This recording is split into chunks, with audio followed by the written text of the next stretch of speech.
Embora o Estatuto da Criança e do Adolescente proíba a venda ou a oferta de bebidas alcoólicas para menores de 18 anos e o uso de várias substâncias, como maconha e cocaína, seja ilegal, muitos jovens as usam. Você, profissional de saúde, deve estar atento e preparado para detectar este uso e orientar os jovens e seus pais sobre o uso destas substâncias. A intervenção breve na adolescência é muito importante, podendo impedir a progressão de um estágio inicial de uso de drogas para outro com mais problemas. Porém, existem algumas particularidades no que se refere à maneira de abordar essa população. Os adolescentes, em geral, não consideram que o uso de substâncias psicoativas seja um problema e, por esta razão, podem se mostrar resistentes às propostas de redução ou interrupção do uso. Por outro lado, os pais frequentemente se desesperam ao primeiro sinal de uso de drogas ilegais, mas muitas vezes são condescendentes com o uso de álcool. Este é o caso de um adolescente de 17 anos que está fazendo uso de maconha. A mãe, ao saber que ele usava droga, quis levá-lo ao médico. Gabriel resistiu, mas acabou concordando em ir. Você, profissional de saúde, deve estar preparado para orientar os jovens e seus pais. É recomendado que a intervenção com jovens seja breve e bastante objetiva. O profissional de saúde deve reforçar os sentimentos de autoestima do adolescente, que em geral oscilam, mostrando que leva em consideração suas opiniões e sentimentos. Tem uma consulta marcada para as 4? É só aguardar. Obrigado. Fundamental também é não adotar uma postura autoritária, nem demonstrar clara reprovação ou crítica, mas sim escutar e discutir, juntamente com ele, quais as motivações que o fazem usar drogas e as possíveis consequências do uso, para a partir deste ponto, discutir mudanças que sejam possíveis para o adolescente. Nesta fase, os jovens têm uma visão muito imediatista e a possibilidade de consequências de longo prazo não causa um impacto significativo. É mais apropriado discutir as consequências imediatas sobre aspectos com os quais eles se preocupam, como aprendizagem, memória e sexualidade. Atendido pela psicóloga na sala de atendimento psicossocial, ele foi entrevistado sem a presença da mãe e aceitou responder ao questionário no qual a profissional de saúde detectou uso nocivo de álcool e de maconha. Aqui, você acompanhará a aplicação de instrumento de triagem desenvolvido especialmente para jovens, o DUZI-R, cujo nome em português significa Inventário para a Triagem do Uso de Drogas. A primeira parte do instrumento é uma tabela que permite avaliar o consumo de álcool e drogas no último mês. A segunda parte é composta por 10 conjuntos de questões, que abordam a intensidade de problemas relacionados ao uso de substâncias em 10 áreas. Uso de substâncias, comportamento, saúde, desordens psiquiátricas, competência social, sistema familiar, escola, trabalho, relacionamento com amigos, lazer e recreação. Devido à sua estrutura em módulos, é possível utilizar apenas uma ou mais áreas isoladamente, de acordo com o objetivo ou o interesse do entrevistador.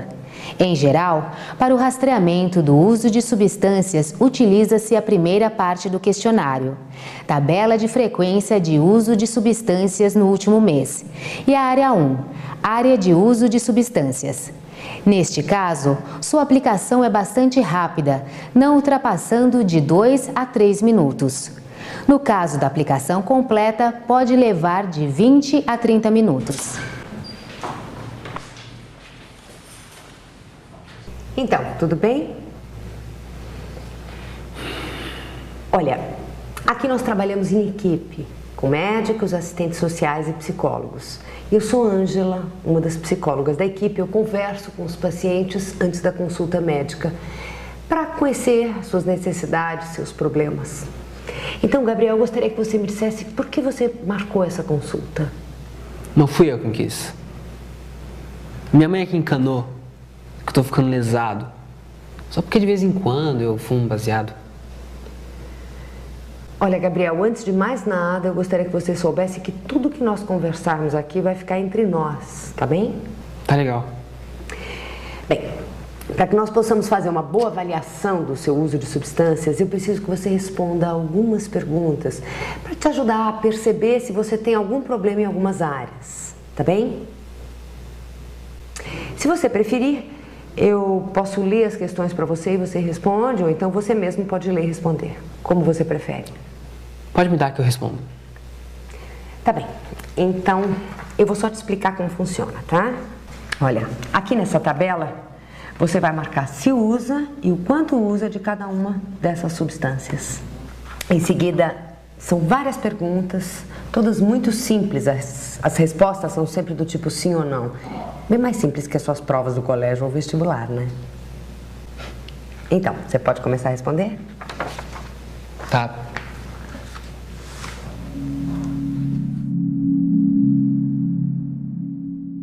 Note que antes de começar a falar, Ângela analisa as respostas marcadas na coluna do sim, que são as que indicam problemas, e marca aquelas que podem ser mais importantes para a intervenção breve.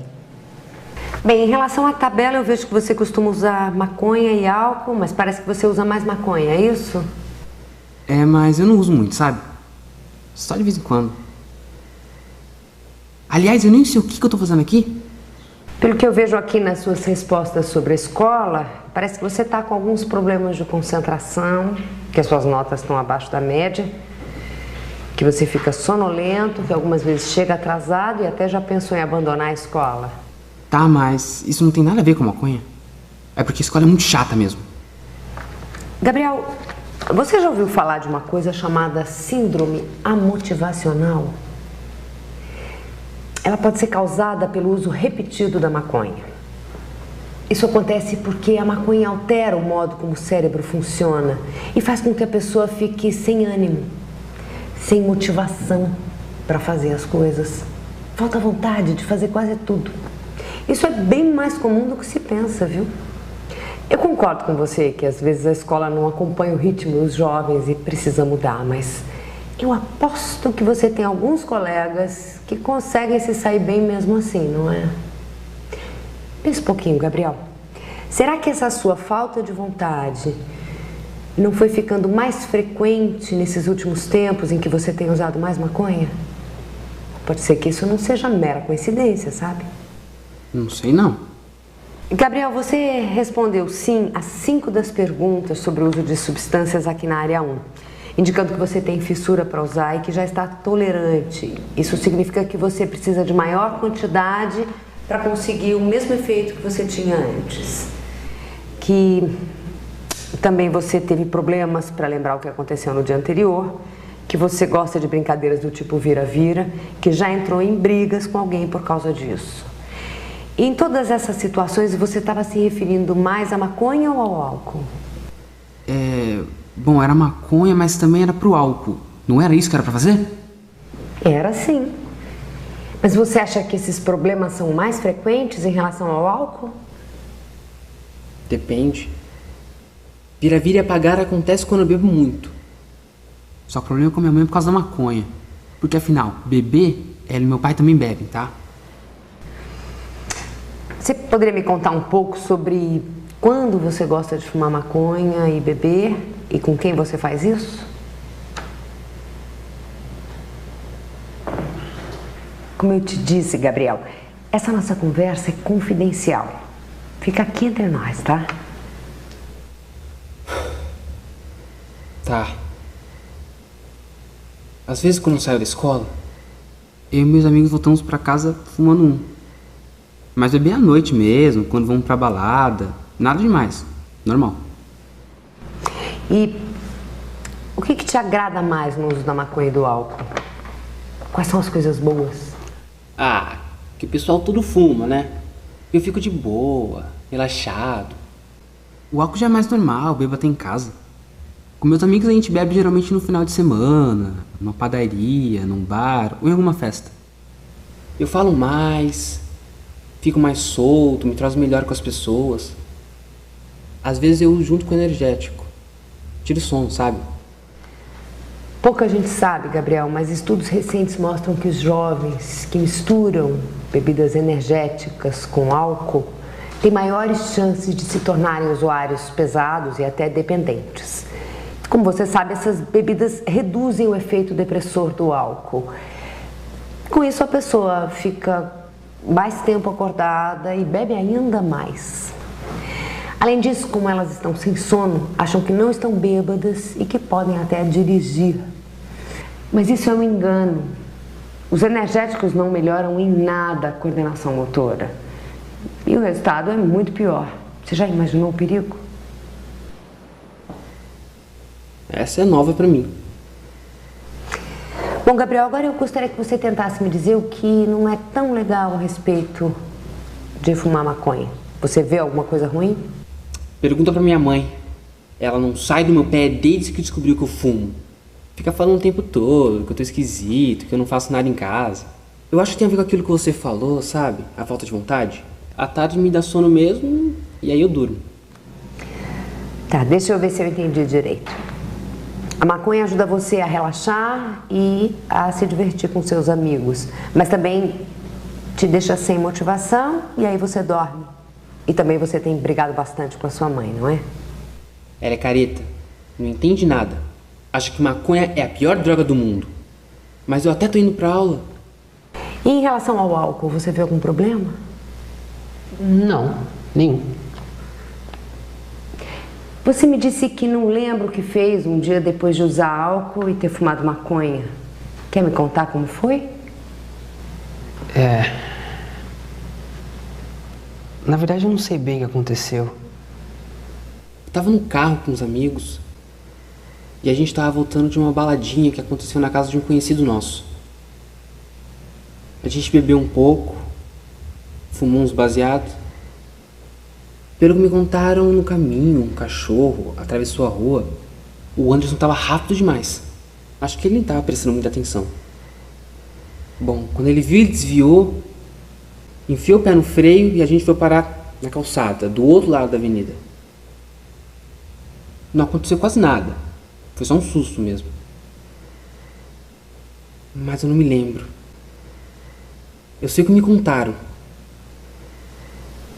Você sabe, Gabriel, que o álcool provoca muitos acidentes de trânsito, não é? Veja as estatísticas na televisão depois de carnaval, de Réveillon. É uma loucura, né? Muita gente morre por dirigir após ter bebido. Existe uma lei federal que é conhecida como Lei Seca, que permite até cassar a habilitação do motorista que for pego dirigindo sob efeito de álcool. E se ele atropelar alguém ou tiver algum acidente, ou mesmo se ele for pego com a concentração de álcool no sangue maior do que a lei permite, ele pode até ser processado por crime. Você sabia disso, não é? O álcool prejudica a coordenação motora, provoca sonolência, deixa os reflexos mais lentos e também interfere na capacidade de raciocínio e de concentração da pessoa. Você já pensou se vocês tivessem matado o cachorro? Ou se, ao invés do animal, fosse uma pessoa? Ou ainda se vocês tivessem batido de frente com outro carro? Teria sido horrível. Sabe, Gabriel, quando uma pessoa está sob efeito de álcool ou de outras drogas, ela fica mais vulnerável, mais suscetível a se envolver em brigas, em acidentes e também a praticar sexo desprotegido, sem camisinha. Isso pode levar a uma gravidez indesejada, pode também causar doenças sexualmente transmissíveis, inclusive a AIDS. Ah, doutora, mas eu me cuido, né? Tudo bem, se você se lembrar. O problema é que tanto o álcool como a maconha podem prejudicar muito a memória. E aí, veja, Gabriel, eu entendo que você goste de fumar maconha, mas esse uso está causando problemas na escola e no relacionamento com a sua mãe, não é? Pense também na sua saúde. A ciência já mostrou que o cérebro se desenvolve até os 21 anos de idade, você sabia disso? E se durante esse processo o jovem utilizar drogas, o desenvolvimento pode ser comprometido. Além disso, a maconha leva a problemas de aumento da pressão arterial, asma, bronquite, problemas no coração, no pulmão, ansiedade, alterações rápidas de humor, motivação, concentração. atenção. No seu caso, parece que algumas questões relativas à memória, a diminuição da concentração e da motivação já estão te atrapalhando, não é? Você não se preocupa nem um pouco com esses efeitos da maconha que estão te atrapalhando na escola? Bom, não sei. Às vezes eu acho que tá na hora de levar as coisas mais a sério, pra entrar numa boa faculdade. E você tem feito alguma coisa para ajudar? Tem estudado em casa? É um pouco, mas eu fico tão cansado depois da escola. Eu gosto de ficar no meu quarto, deitado e ouvindo música. Eu sei que pode ser bem legal. Mas você é jovem, eu tenho certeza que tem muitas outras coisas legais que você iria curtir. Você pode estar perdendo outras oportunidades legais. Você gosta de música, não é? Você já pensou em tocar um instrumento? Eu já pensei em montar uma banda, só que acabou enrolando. Por quê? A mãe do Bruno não deixou mais a gente ensaiar na casa dela. Disse que os vizinhos lá estavam reclamando. Mas quem sabe agora vocês arranjam um outro local ou então você se encaixa em um outro grupo. A nossa assistente social aqui pode te ajudar a encontrar alguma coisa perto da sua casa. E de graça. Quem sabe se você procurar se aproximar de um pessoal bem legal, que toque bem um instrumento, isso não te anime. Procure fazer coisas diferentes, coisas que te animem. Mas de cara limpa, pode ser bem mais legal. Pode ser. Tem uma galera que eu curtia tanto, mas faz um tempo que eu não vejo. Sabe, Gabriel, as drogas às vezes funcionam como um tipo de anestesia. Elas podem até tirar a dor, mas tiram também a sensibilidade. Você já deve ter tomado anestesia no dentista, não tomou? Sabe aquela sensação esquisita, parece que você não sente seus lábios? As drogas fazem o cérebro funcionar de um jeito diferente. E isso impede que você sinta algumas sensações. Mas às vezes é isso mesmo que eu quero. Só que eu posso parar a hora que eu quiser. Bem, se é assim, então eu te faço um desafio. Se você acha que você tem controle sobre o seu uso do álcool e da maconha, tente ficar de cara limpa por 10 dias. Se você conseguir sem problemas, vai ser ótimo. Agora, se for difícil, pense que isso pode ser um sinal de que a coisa não é tão simples assim e que se você não se cuidar, você pode entrar numa fria, como vocês mesmos dizem. Sabe, Gabriel, quando a gente é jovem, a gente acha que com a gente nunca vai acontecer nada. Mas às vezes acontece. Mas comigo não vai ter esse problema, não. Se você pretende entrar para a faculdade, talvez você tenha que pensar no que é melhor para você atingir essa meta. Eu tenho certeza que assim que você decidir o que realmente deseja, você vai batalhar e vai conseguir. E se você conseguir ficar um tempo sem maconha, eu tenho certeza que a sua vontade de fazer as coisas, sua motivação vai voltar. Se você quiser, nós podemos marcar um outro dia para conversar mais, discutir outras opções. O que é que você acha? Tá, pode ser. Então, Gabriel, antes de nos encontrarmos daqui a 10 dias e você me dizer se você conseguiu passar esse tempo limpo, eu gostaria que você lesse alguns folhetos sobre álcool e sobre outras drogas. Mas é importante que você entenda o que é beber com responsabilidade. Isso muitas vezes pode fazer toda a diferença, como você mesmo já percebeu, entre a vida e a morte. Outra coisa importante, que acredito que você já tenha ouvido falar, é sobre o Estatuto da Criança e do Adolescente, o ECA, que não permite a venda ou a oferta de bebidas alcoólicas a menores de 18 anos. Gabriel, a decisão a respeito do que você vai fazer com essas informações que eu estou te dando é sua. A sua mãe está muito preocupada porque ela te ama e ela é responsável por você.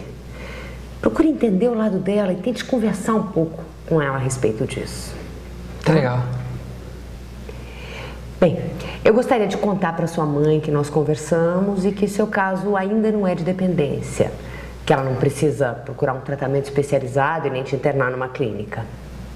Mas que nós combinamos que você vai voltar aqui algumas vezes pra gente conversar mais um pouco.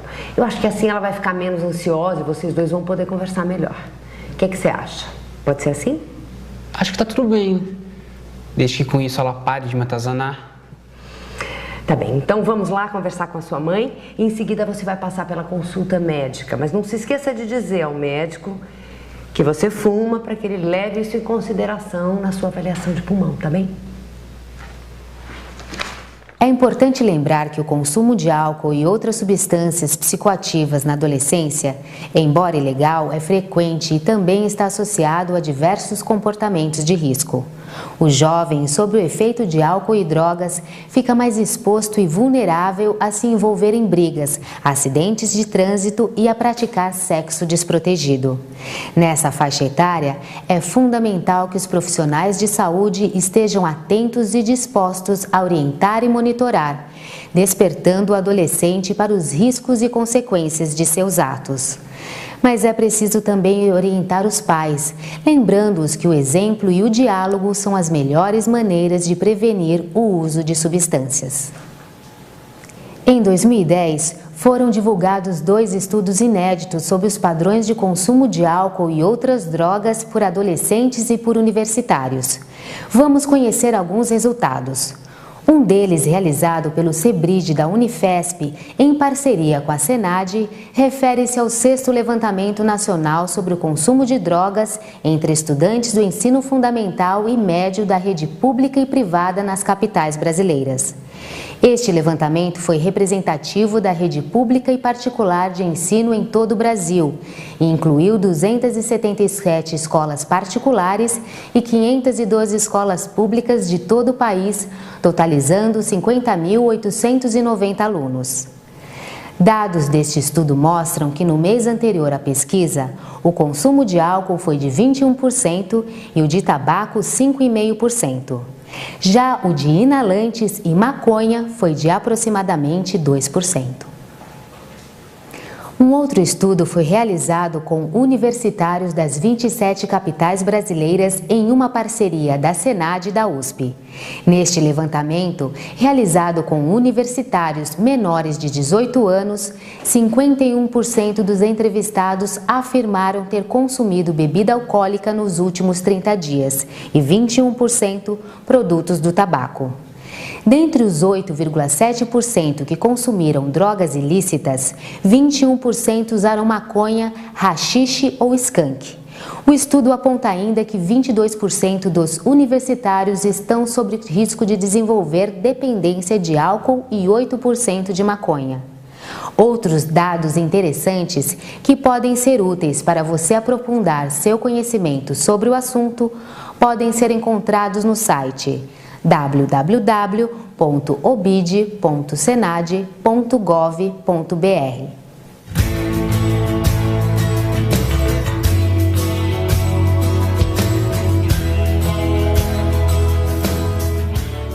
Acabamos de ver alguns exemplos de como é possível, em pouco tempo, detectar o uso de drogas e fazer uma intervenção breve utilizando instrumentos de triagem. Na seção de extras, familiarize-se com os instrumentos para tornar a aplicação mais rápida e para esclarecer o paciente, caso ele não entenda o significado da questão. Lembre-se, você que está próximo da comunidade tem uma posição estratégica para intervir, cumprindo sua missão de exercer a prevenção de agravos e a promoção da saúde. Diariamente, você tem nas mãos a possibilidade de alterar desfechos negativos relacionados ao uso abusivo de álcool e outras drogas e de fazer a diferença. Agora você já sabe que a intervenção breve é uma estratégia simples e rápida, que pode ser aplicada por toda a equipe e é eficaz na mudança de comportamento do usuário de drogas. Portanto, importante é aliar sua experiência ao novo conhecimento e pôr em prática tudo o que você aprendeu para realizar excelentes intervenções. Bom trabalho!